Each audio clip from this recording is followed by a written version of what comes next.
I got to own it. I coach high level leaders, and one of the things that I interview people and I want to understand is, do they own their stuff? Do they own their role in getting to where they are right now? Because everything around us, everything in my life that I can control, I've got to own it. Welcome to the Learn It All podcast, the show for today's leaders who want to get ahead and stay ahead, because we believe great leaders aren't born or made, we're always in the making. I'm your host, Damon Lemby, two-time best-selling author and CEO of Learn It, a live learning platform that has helped upskill over 2 million people. Joining me in a moment is Matt Drinkhahn. Matt is an author, business coach, entrepreneur, and host of the Eternal Optimist podcast, whose story is as powerful as the lessons he teaches. Matt's had over 130 million in career sales, and he spent over 2 decades helping high-performing individuals turn ambition into sustainable success. So I'm fired up for our conversation today, and I'm going to ask him to share why he thinks that high performers get trapped in their own success. He reveals why radical ownership is a cornerstone to authentic leadership. We're going to talk about how you can navigate identity loss to help unlock your growth. And we'll also explore why slowing down, letting go of control, practicing gratitude just might be every leader's ultimate advantage. Matt, welcome to the show, buddy. How are you? Absolutely fantastic. Thank you for having me today. And before we go any further, I'd say I'm fantastic because literally 10 years ago, yesterday, I had a life-altering accident where I fell off because a zipline broke. I fell off a broken zipline to the ground, shattered my back, ended up in a wheelchair disabled, and my entire life changed. And here I am 10 years later, running marathons, playing scratch golf, playing with my kids. Now I have 3. Everything has changed. But thank you for inviting me, and we're going to have an absolutely fantastic time today. Well, we were until you just stole my entire script. Oh man, no, absolutely. Well, let's just start off with that. Walk us through that accident you had and how it shaped being who you are today. I mean, I am just so grateful to be on the Learn It All podcast, Damon, because I feel that the greatest challenge I've faced, and there's so many we've all faced, that one particular challenge a decade ago has shaped everything. And it really could have forked in a number of directions. It could have gone down a path where I became victim and felt sorry for myself and didn't do anything about it. And because of my mental training and the places that I've been with my family and in business, I chose to view it as a gift, and it has provided so much bountiful opportunity to learn and to grow. So if I go back in time to Labor Day of 2015, my wife and I had just gotten married a year and a half before. We just had our first daughter, and here we are. She's born in May, so it's 3 months into her life, and this happens. I'm going down a zip line, which I've been down like 30 times. Going down the zip line, and it breaks. And Damon, as it breaks, you can armchair quarterback this all you want, and I've armchair quarterback a lot of things. But I'd say this, that when it broke, I started to fall to the ground, and I was unable to control the fall. And I fell small. It wasn't like 300 feet above a jungle in Costa Rica. It was stateside, and it was only 17 feet. Still, at a 238-pound frame that I had at the time, and I'm 6'6", the 17-foot fall directly onto my tailbone crunched my vertebrae, crunched all of those nice little gel-filled discs in my back, and my back went from straight to kind of like a question mark. It went crooked. And what happens in the cartoons, like if you ever watched the anvil getting dropped on the head of Wile E. Coyote, he always sees stars. I literally saw stars. So that happens in real life. So it knocked me out. I came to like 10 seconds later, and I was seeing stars. And my back, to quote the movie Tin Cup, I felt like an unfolded lawn chair. My back was just question mark messed up, man. I was in instant pain, but I was also adrenalized. So the pain in the moment was partially masked by all the adrenaline going through my body. And that was Labor Day 2015. And I was able to get up within a couple minutes and walk, even though it was very painful. A few hours later, it would wear off, and I was in a lot of pain, and I really couldn't move. And that continued where there were flashes of move and not move, pain, uncontrollable. Some of our listeners out here, they're emerging leaders, they're seasoned leaders, they're people that I'm going to make the assumption, Damon, they have battle-hardened mindsets. They're entrepreneurs, they're leaders, they want to learn, they have a learning mindset. And at that time, I had never in my life dealt with chronic, uncontrollable bursts of pain that were just so painful that literally all you want is the pain to go away. Uh, if no one's ever experienced that, though, I don't wish on my worst enemy. It was tough to the extent that about maybe 3 or 4 times a day, I would be reduced to laying on the ground in the fetal position, quickly trying to put my legs up onto the couch and lay flat on my back to relieve the pressure on all the discs. It was it was a real nightmare. I'm glad to be here now, Damon, but it was a real tough time Well, 10 what years was the ago. first thing that went through your mind after you hit the ground and you came to?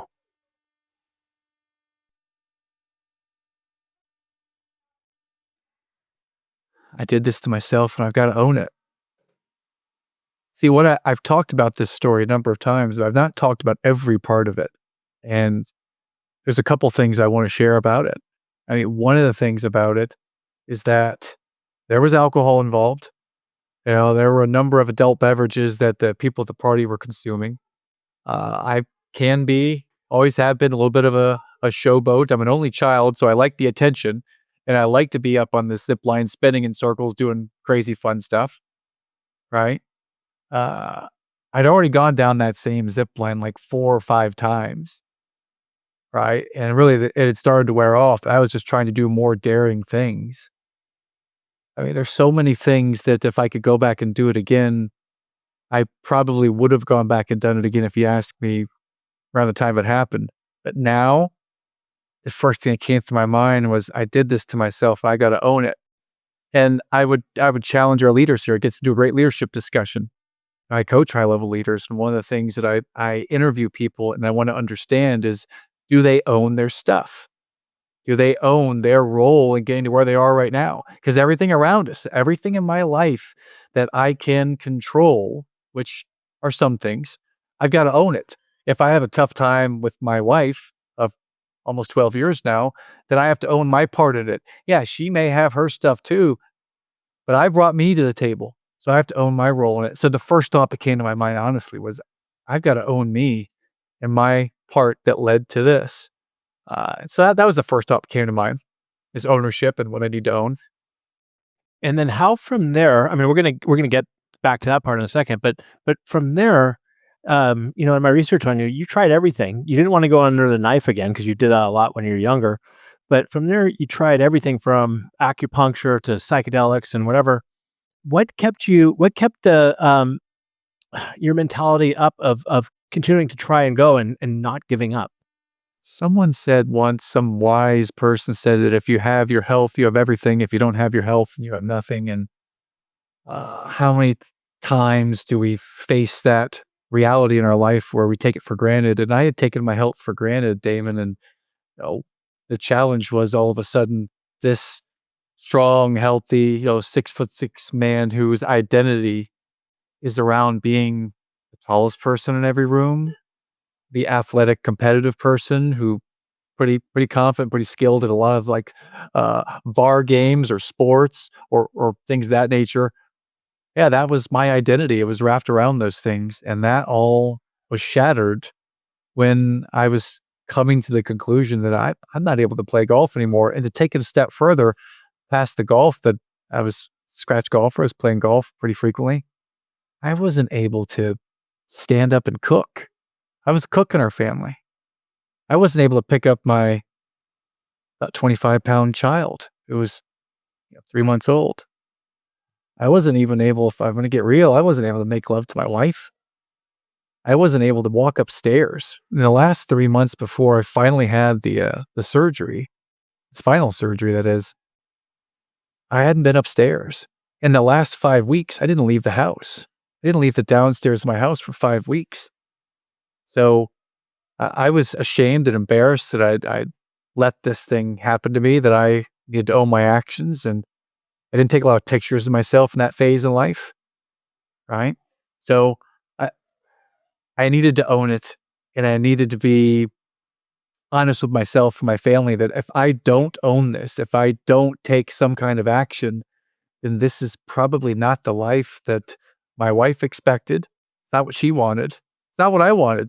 So if I am, let's just say like the late great Christopher Reeve, Superman, if I become someone who's bound to the wheelchair, which I was in for those last 5 weeks, if I'm bound to this, if I'm not an athlete anymore, then who am I? Regardless of what happened, regardless of the situation, I owe it to the people in my family to give it my very best, regardless of physically what's happened to me. So yeah. You ask, what is it that, I needed to own? What is it that was tops of my mind? What is it that, we did about it? We determined it then and there at that moment, that I needed to still show up and be the best husband, the best dad, the best leader I could be. Oh, and by the way, I'm in my first full year of leaving my big cushy corporate job where I was a high-paid executive to start this commission-only professional executive business coaching thing. So I haven't even brought that back to scale yet. And here I am trying to keep face on a Zoom camera when I'm in immense pain. So yeah, all that was happening. And yeah, So a lot of individuals, especially these days, are going through layoffs and changes, and it is an identity crisis as well. Say you're working at some organization, you're even doing really well. Next thing you know, you're out of a job, and you might feel some shame, some embarrassment about who you are and what you're going to be. What advice do you have for them as far as like the very next thing they should do to get unstuck from that? great question. I'd say the first thing is to pause and look at all of the advantages and the things to be grateful for. I mean, even though at that specific moment in my life, I felt really challenged because I've lost my health, I was losing my identity. At the same time, it's given me a chance to reforge a newer, stronger identity. It's given me a chance to make the comeback of my life, a story I can be proud of with my kids. And I know what it's like to be laid off after getting record results in the company I was at, 2 companies before coaching. I Have you ever seen that show, House of Cards? Yep, of Kevin course. Spacey back in the day? Yeah. If you remember back in episode 1, Robin Penn Wright was the general manager of this nonprofit overseas, and she tasked her office manager to go and lay off all the employees. And then at the end of the week on Friday, the office manager goes to give feedback and share the report, and Robin Penn Wright lays her off too. And that's what happened to me? No, that's what happened for me in August of 2011, is that we were doing pretty good results when the regional manager came and laid me off. I don't hold anything against that leader. He was doing his job as I had done mine. I had laid off all my employees earlier in that week. It was the worst professional day of my career when I had to lay off everyone on my team, but 2. And when I was laid off, the first thought I had, honestly, was relief, because now I get to hit the reset button and go do something I really want to do. For me, I didn't like the person I was becoming by being in that particular corporate machine that I was in. I love my people, but I didn't like part of that machine. So, for me to get unstuck, I first had to realize that this isn't a bad thing. How do I turn this into a good thing? How do I turn this into the comeback story of my life? Yeah, all that sounds nice, Matt. I got to pay the mortgage. And is that why you stayed in that in the first place? Because if you were so unhappy with it, why did it take having to get let go to make that move? Well, at that exact moment in my life, I was single. I was living in Boston. I'd never been up in the Northeast running a business before. It was a new, unique challenge. I loved the challenge. And to be really frank, I didn't know how to be in a relationship at that time. So my relationship was married to my work. I was safe there. I was comfortable there. I knew how to work hard. I learned that early from my dad, from my mom. So that was what I thought life was supposed to be. It was supposed to be that hard work, go sun up to sundown every day. That's what I saw growing up. So to me, that was just another day at the office to go and work all day, every day. So when I got laid off, my first feeling was relief because they had paid me and I was super frugal. So I'd stacked a lot of cash in that time. So good for me that I was frugal and saved some money. If you haven't done that, then maybe we don't take anything for granted and we start to do that, dear listener. But for me, that was my honest first thought. It was, man, a little bit of relief. I took 30 days to play. What did that mean?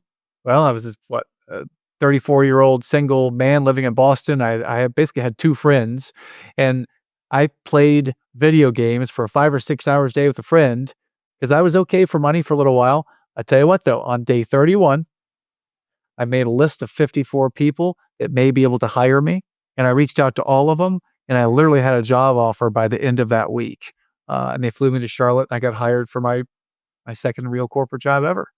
Uh, but that's what I did. That's how I thought about it, and that's how I would advise someone to think about it. Is just to sit back and pause and take stock, not of how I just lost it and now I'm in a really tough spot. No, go back and make a list of all of the skills that you've enhanced. Go back and make a brag book, if you will, of all of the things that you have accomplished, of all the metrics that you've helped to improve, right? And then from there, sit with someone you trust that could be a good guide or a good strategic advisor, and make your plan moving forward. But under no circumstance do I feel sorry for myself. Under no circumstance do I become the victim. That leads down a path of, in my experience, without any judgment, coping and numbing out to the things in life. Again, no judgment on it. I've seen one or two people out there, even some in my family, that have resorted to alcohol and drugs when they get that victim mentality. So I would advise to be grateful for some things, make some lists, and then move forward with someone you trust as a guide to make that next strategy pull. And for some people like me, I was in a fortunate place that I could take 30 days and just relax and rest and recover. But if you need to hit the ground running the next day, then now would be the time to think, man, maybe I keep a list of the things that I've been able to level up in the skills that I have. Maybe now I make a list of what are the skills I want to work on. Maybe now make a list of the things that we have achieved and the things I want to achieve. Maybe now make a list of who are those trusted people that I can go to should maybe my hand full up. Maybe I have a bust hand sometime, and I crap out in the game of life. Well, if I have to hit the reset button, who are my trusted advisors I can go and speak to? That might be the first place I would start. I mean, there's so many good things in there. One is keeping what I call a success journal, just kind of writing down some of the successes you had. So if you feel in yourself in a down moment, kind of going back to that and seeing some of the wins you've had. Number two, you brought up skills. A lot of times where people get let go or something happens, they don't think their skills are transferable. And Matt, you and I talked about this when I was on your show, which was awesome, by the way. Everything you learned is transferable and can be used. You might have a skill gap for your new role, and you got to figure that out. But number three, as well, if you're a new manager or a leader yourself, I also think it's kind of your responsibility, not solely, but to help your people understand that they have greatness inside them. Because a lot of times Oh people just yeah, don't understand that they have that within them. 100%. And you're speaking my love language here, Damon. I'm a big words of affirmation guy, so I feel that's probably one of my strengths as a leader, is someone who's able to see the potential in people and speak to that. So yeah, I completely believe that. And you as a leader, I get the sense this is one of your strengths as well. I always feel good and uplifted every time I'm around you. We've been around each other at least 3 times now. And every time I am around you, even in your email communications, I feel good about it. Right. So have someone in your corner, find someone in your corner that can be that champion who can be real with you, but also, build you up. I love that idea. That's good. But you know what? I was writing down as you were sharing, I was writing down if that scenario did happen, if someone did get laid off, or if you said to yourself, you've had enough at wherever you're at and you want to start your own business, or you've had enough where you're at, you want to go in the open market and find something. And what I wrote down was make a list of the top 3 to 5 problems that you have solved at the company you're at now, or you've been able to solve in the last decade of your life. And that, my friends, would give you some ammunition for how to sell yourself, because people are going to hire you if you can become a good problem solver and help them with their pain. So I would challenge our listeners out there, even if you are gainfully employed or run your own company, the exercise is still worthwhile to write down what are the 3 to 5 biggest problems that you've solved in your life or in the lives of your people or your company in the last 5 to 10 years. And that list can start your sales pitch, if you will. I like that because if you do get out on the market again, or either proactively or being put out there from your organization, you got something to go in with. Instead of just having your resume or whatever it is, you can come to the table with like, here's what I've been able to do before, and kind of connect that back to where your potential future employer is. Now, the other thing that I would add on top of that, Matt, is that's why it's so important to be on top of your network, so to speak. When you do need to, if you do need to tap into people, don't just wait until you have to do it. Just nurture your relationship. How you and I met was through Erin Bradley, from Pursuing Freedom. And she always talks about, giving first instead of expecting things back. If you're nurturing your relationships and doing it the right way, it's a lot easier, right, than it is to just out of the blue reach out to somebody asking for help. 100%. And I've tested this. I remember back, I was living in North Carolina in March of 2020 when COVID started to ravage the US. And I remember we had the stay-at-home order in North Carolina. It was a Friday. I think it was Friday the 19th of March, could have been the 26th of March, but it was that Friday.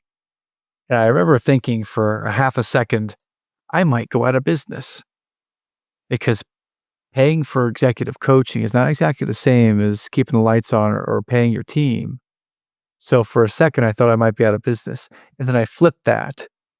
And the positive opposite of going out of business is I'm expanding the business. So the question became, how might I expand the business? And the business challenge that I aimed to solve within that same day, how might I double the size of my business this year so that I can either serve more people or help others through this crisis? And I was already thinking that the day that we got the lockdown order. So I made it a mission. And I'm a big nerd, so I tracked some statistics. I made it a mission to reach out to everyone that I knew to check in with them and see if there's anything that they just might want to talk about or if I could serve them. I wasn't selling them anything or trying to pitch them. It's genuinely just checking in to see, does anyone need a listening ear? My goal was to reach out to 6,000 people. I ended up reaching out to approximately 938 people in 10 weeks. Approximately? Yeah.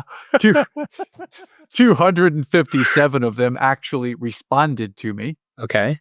And out of those people, 56 of the people that responded, they wanted to chat with someone. And the conversation eventually turned to what we do. And I determined that about 40 of those 56 people would be candidates for coaching with someone else in my organization. So I passed the leads to someone else. But then there were those 16 people that were possible leads for me. And I ended up working with, and still worked with one of them, but ended up working with 3 of those people at a very high level in their companies. The detail I want to point out here is that you may have heard that we ended up growing the business, we ended up serving people. But did you hear the first statistic? 938 reach outs and 257 responded. That's like 25% of the people that were in my cell phone even responded to me. So that helps me get over my fear of other people's opinions, knowing that people aren't genuinely thinking about us when we're not sitting there in front of them. Very few people are thinking about me right now. They're thinking about us in this conversation, but once it's over, Damon, they're not going to be thinking about me. Maybe some of the words that we shared today. But that helped me get over the fear. And once I was over the fear of the other people's opinions, it just became a matter of really converting that to a lens of how many people can I help? How many people can I serve? And that mindset has helped me to overcome a lot of things. I'm doing this in the service of others, and that removes any fear or anxiety I have about making the reach out, because the worst they can do is not respond. Anyways, I may have gone on the rabbit hole there for a second, but I do believe in nurturing those relationships. But I also know that if you don't nurture them and you reach out at times, people won't respond. So yeah, nurture the important ones. Like this one. I'm glad that we're connecting again. This is good. There's something you said in there that's super important that I think a lot of people don't realize or understand. And that's like, we're not the most important thing in everybody else's universe like we think we are. I mean, we're afraid to fail because we think people are gonna be laughing at us or really thinking about us. We're always too busy comparing ourselves to others. But what Matt just said right here, which is so important, is people have other shit going on. They don't care about us, right? Yes. And so Yes. right there should give you the opportunity or the willpower, so to speak, I guess, to stick your neck out and go for something. And don't worry about what other people think. Yes. And here's an example in action. I say this because hopefully it gives a laugh out there, is that my daughter had her 7th birthday recently, and all she wanted to do was go and get her nails done. So my wife and my 3 daughters, including our youngest, the 7-year-old, we went to the salon. She asked me to go, and she asked if she could paint my nails. So I literally got my toenails painted the color of my podcast, the Eternal Optimist podcast, this blue right here. Ended up turning out like a greenish color instead of the blue. And when I took my socks off at the pool at our club after that, how many people do you think made a mental note, took a picture, and this now became the highlight of their life? I don't none of them, none of them passed staring at this grown man with green toenails, not like fungus green, more like, painted on green that was fun. Uh, no one cared, and I didn't care because that was what she wanted. So the point being that people don't think about us at all. So get over yourself and do what we must do to serve others. That's the advice. And I think the point too being is how great is it being a girl dad? I mean, I have a I It's have a the best. 7-year-old who will be 8 in a month. And if I when I was young, 30, 34, somebody asked me to do something like that, I would say I would never do it in a million years, but I'll do whatever Lucy asked me to do. I just adore her. But you're right. Who cares what other people think? Just take care of your family, do what's best for you, and go for things.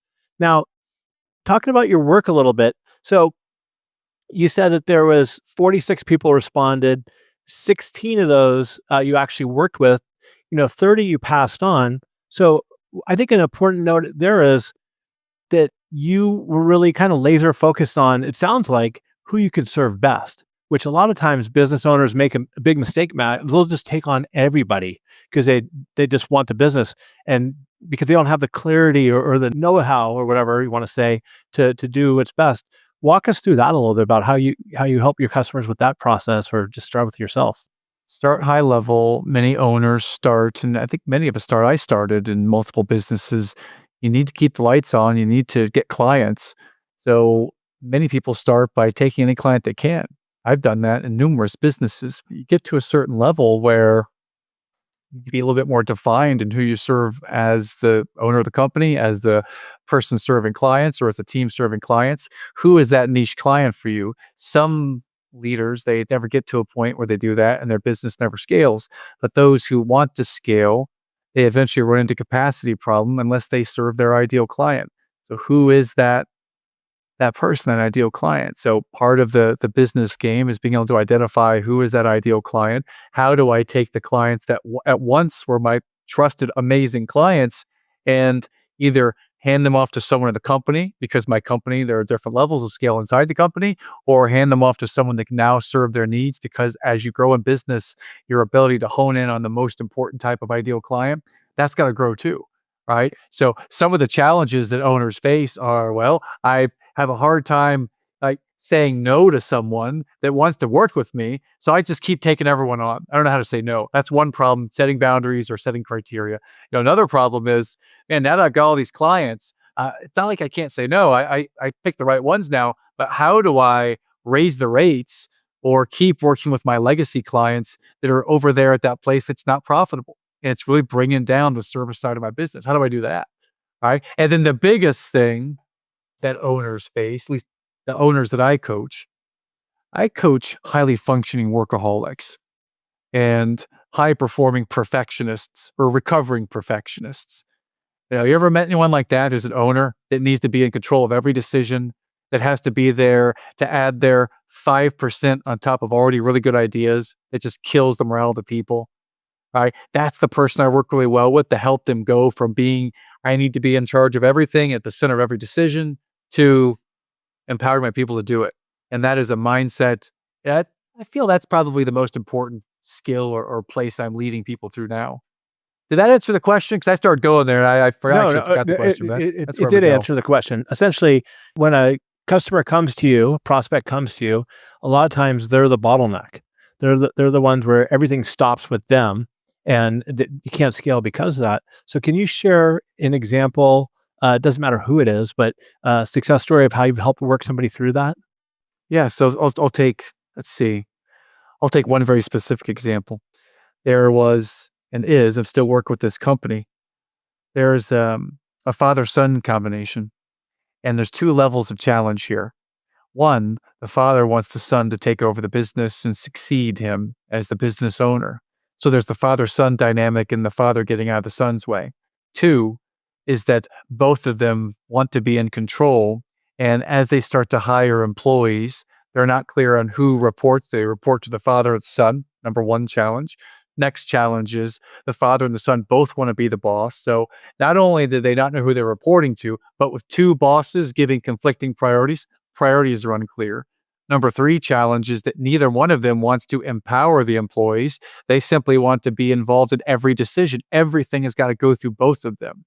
So you've got leaders that want control, leaders that don't empower, leaders that aren't clear what the priorities are. At least they're not telling the employees what the priorities are. That's three different levels, three different challenges. And the way that I've been working with that particular company, and I'm not going to name them out loud, but I will say that I've been working with them for 2.5 years. And the things that have changed in that company are, first, we had to break down.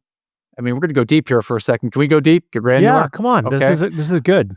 Well, we had to first get a look at where's this decision being made from the father and son's perspective. And what we came to the conclusion, Damon, is that there was a lot of ego, a lot of I need to be right in there, a lot of stuff that On was both sides? unresolved. Both father on and- both sides, On but both sides. especially on the son's side. Okay. And I can speak to that because I was that way with my dad. I was He too. was super successful and always a leader. He was a military leader. And I won't go into everything he did, but he was awesome and great at what he did in the military and as an entrepreneur. And I was in that shadow just wanting his approval.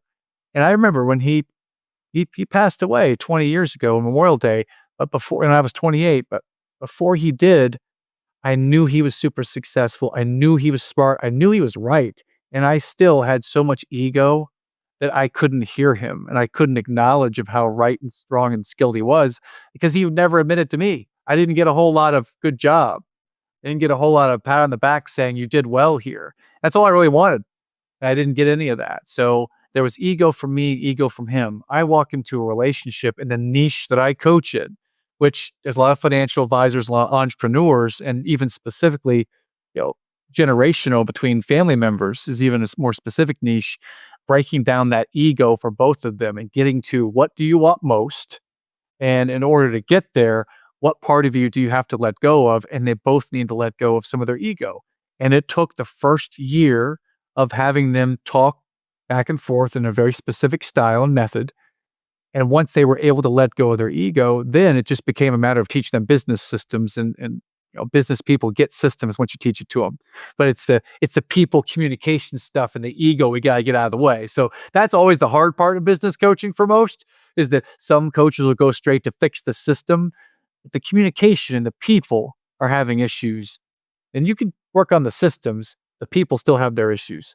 So I had to go and work with the people first and then fix the business system. And that's what I've done with this team. So now this team has now had a double, and I like to use this example because they've just had the biggest month of their entire operating career together this past month in August of 2025.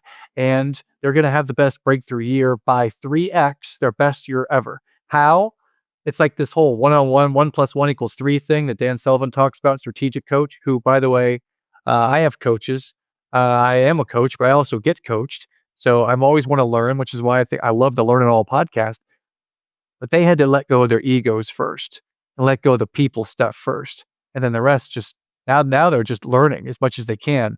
But before they could learn, they had to learn how to become curious. And they were set on being right first. How did that connect? 'Cause that was a lot of It's almost like I shop paid you. talk. It almost like I paid you to talk about this kind of stuff because it's exactly what we talk about on the Learn All Oh, podcast. was there a check coming? Or, I mean, I Yeah, have there. Venmo. Yeah. I mean, because for instance, staying with that, Matt, what is the danger of being a business owner or a business leader who gets stuck in your ways? Get stuck in, you could say ego, or just get caught up with all the success and feel like, hey, I'm at the pinnacle. I don't need to keep going. Yeah, well, so what if I diagnose there, one thing could be, I don't need anyone else's help. I am where I am because I got here, and you can put it all on yourself. And tell you what, one market change, one condition, one AI thing that comes out there and gets you, and your identity is shattered, and before you know it, you're gone, you're lost. That can be something that's out of your control. For someone who wants to control everything, one market correction. I saw this happen during COVID when I had a friend who owned 16 movie theaters.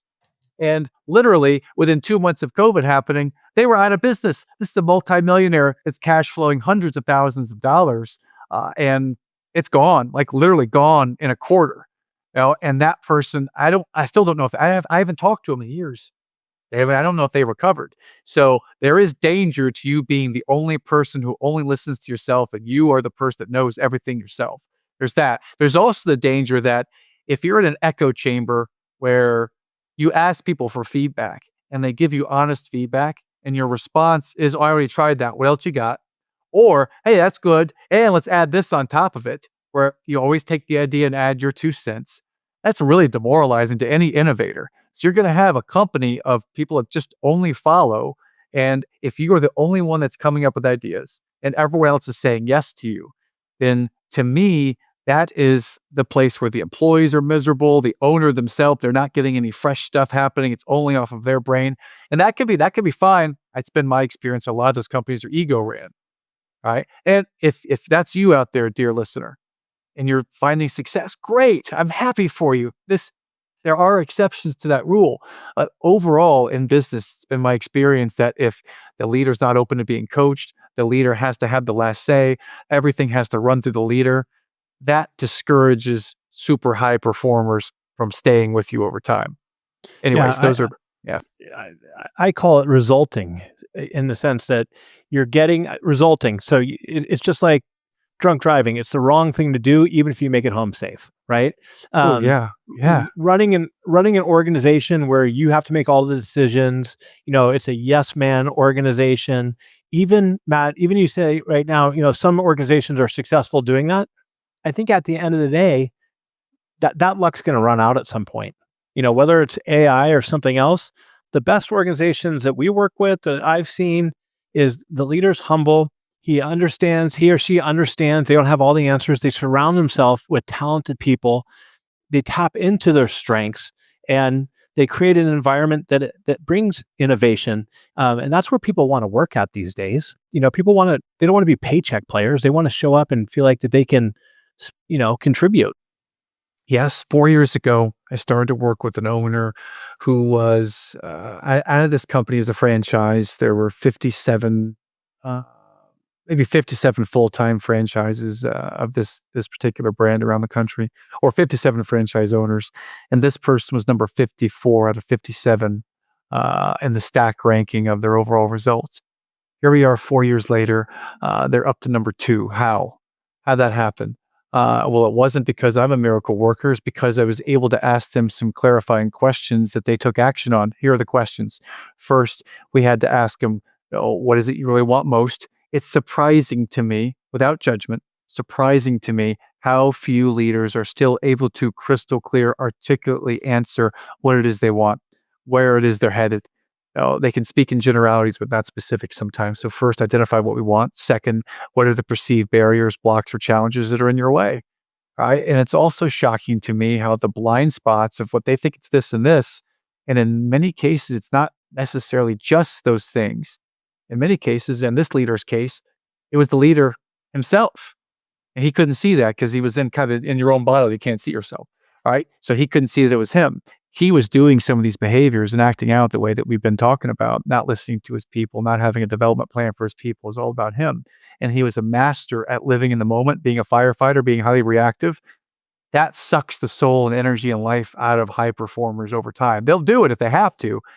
You want to give them an environment to thrive in rather than make it all reactive. Let's get proactive. Let's have some type of innovation. So here's what we did. We sat down, and this is an exercise you can do at home, dear listeners. So feel free to take notes or rewind it. The first thing we did is we wrote down the names of all the top people in the organization. This is an organization of about 100 people. So we wrote down the names of the top 6. Now take those top 6 names and write down what are the top 1 or 2 or 3 strengths each of these people possess. Number 1. Number 2, now write down what are the top 1, maybe 2 at most. What's the top 1 challenge that they've got to overcome in order to reach their goals and reach their potential, right? And then number 3, let's work on how we have a conversation with them, asking them some of these same questions. What do you think your strengths are? What do you think's holding you back? How do you have feedback with them to get crystal clear on how we use your strengths to overcome the challenges and help you hit your goals? Now, that was a lot of words, but if you play it back and listen to it, it makes sense. And when you practice it, it makes millions. The challenge becomes, how do you set up these development plans that empower your people? And in doing so, what the leader doesn't realize, kind of like the pill and the peanut butter, I call it. Now you feed a dog peanut butter, stick a pill in it, they're happy as a clam. Well, the pill and the peanut butter is the while you're practicing this with your people, what you're actually practicing is empowering them to create their own development plans. And then you can coach and challenge them to the plans you come up with together. But if you just sit on the iron hill and just tell everybody what to do all the time, that's one way of leading. But if you take part in their future and their goals and their challenges and their development plan together, then that will help the innovators, put their mark on it. And a lot of high performers will stay. And that happened at that person's organization. And now they're on, near the top of the company. Hasn't happened yet. It's going to happen this year or next, though. So another example. What I always like to say is, why hire and recruit and hire super talented people and then stick them in a box and limit them in what they can do and limit their growth opportunities? If you think about the cost of investing in classes like we do at Learn It, in coaching like you do with your clients, it's a fraction of the cost it takes to replace top talent. And you're doing something good. You're helping people evolve in their skills, build confidence in areas that they want to learn and grow. Yes. What are examples of this? Well, you just named it. You can come with you and learn it all and take courses and work on how you think, work on your game that way. There's other things. I think that one of the best things I ever did in 2017, May, I took the Sandler Sales Systems Foundation sales course, I did 10-week too. course, 3 hours a week for 10 weeks in a room with some strangers. So I paid $4,100 for that 10 years ago or 8 years ago. And now I've made that back probably 100-fold or more. I mean, I made it back many, many, many times over. So the point being, where are you investing in yourself? Something we talked about before we came on air that I've been investing in since July 22nd of 2015 is my dear friend Hal Elrod's book, The Miracle Morning. Now, I've been practicing this concept called the Miracle Morning now for 10 years. And it literally takes between 30 and 90 minutes a day. Yeah, I know it's a commitment, but look at the results. The consistent application of time-tested principles in the Miracle Morning, where I say my affirmations every morning, I journal every morning. And since we're down the rabbit hole, let's go deeper. What I'm journaling every morning is something that helps me turn the mundane into magic. Write that down out there if you're taking a note. How do you turn the mundane into magic? Every morning I sit down and ask myself, where was the magic yesterday? And I look for some everyday, random, regular moment, and I try to make it so that there was something magical that happened in that moment.